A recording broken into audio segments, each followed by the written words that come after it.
Hi, I'm Tom Bradley. Joining me today to dispel the myth that bonds are boring is Warren Stoddard, Managing Partner of Connor Clark & Lunn. Connor Clark & Lunn manages our income and our savings funds. Welcome, Warren. Thanks, Tom.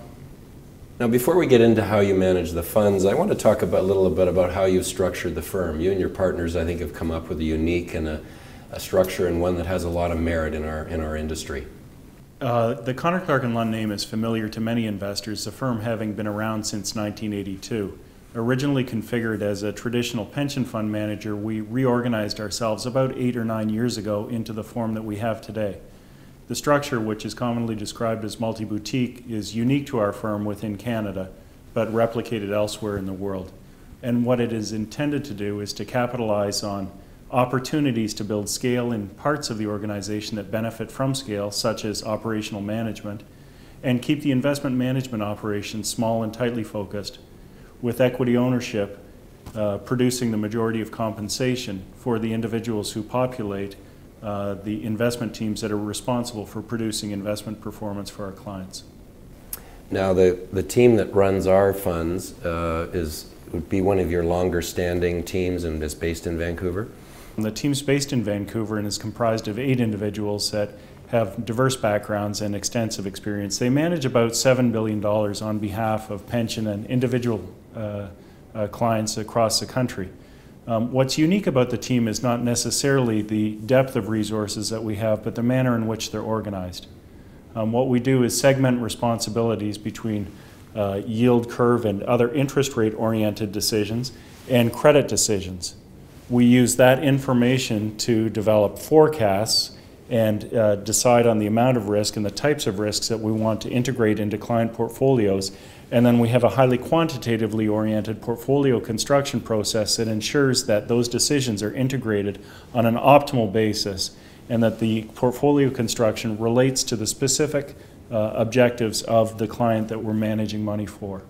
Now, one of the things that, beyond just your great track record in bonds, and it is a great track record, you've had a lot of experience managing income equities. And maybe you can fill me in a little on that, and I think talk about how you integrate that in with a bond portfolio. Sure. Maybe the most interesting thing is how we got into that in the first place. About 10 years ago, as we remember, at the end of the technology-driven market, all investors wanted was capital appreciation, and income-oriented securities were really disregarded by the marketplace. And right at the end of the run-up in technology stocks, actually the value of income-oriented securities began not just to stagnate but to decline.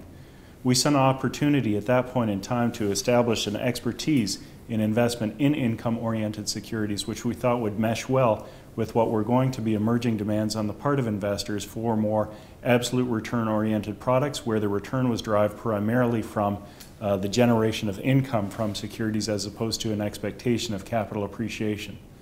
So we think that the combination of traditional fixed income securities with income-oriented equities can deliver the kind of portfolio that meets the needs of a large number of investors who, again, are looking for more stable absolute returns, where those returns are derived primarily from income as opposed to capital appreciation. Now, as a reminder to our viewers, our fund is structured roughly 3/4 bonds, 1/4 equities, and one of the reasons we wanted to work with you is because you have that ability to look across that whole spectrum of income securities and make choices that I think our clients aren't in a position to make. Is there some other players that kind of work into that process to help you make those decisions? Well, it's a combination of the views of the team that result in the decision to allocate between income-oriented equities and more traditional fixed income securities. And that works well because really it's the same factors that are driving the security selection decisions and the asset allocation decisions within those particular asset classes. So our macroeconomic view will lead to a perspective that gets integrated into the portfolio on the average term to maturity of fixed income securities, the weighting that we have in corporate credit, the types of corporate credits that we'll have, the weighting that we'll have in income-oriented equities, and again, the types of income-oriented equities that we'll own. Now, Warren, just to finish up, Steady Hand has an approach, what we call an absolute return approach. We don't worry about the benchmarks, the indexes. We just want to make money for our clients. How does that apply to the income fund in this case? this fund does have a more absolute return orientation because we think that that meets the needs of the larger number of individual clients. And absolute return means that we're more focused on having a plus sign in front of the return than on meeting a tracking error objective against a particular index. Indices are wonderful measures of return and benchmarks that are useful in evaluating investment management expertise, but we need to remember that clients are buying the groceries in dollars and cents. And so beating an index by a couple of hundred basis points when that index itself is down by 12 or 14% is going to be small solace to an investor who's looking for an absolute return that might be in the, a reasonable expected return range for this type of product, which could be in the 5 to 7% range. Great. Warren, thanks very much for taking the time. Thanks, Tom.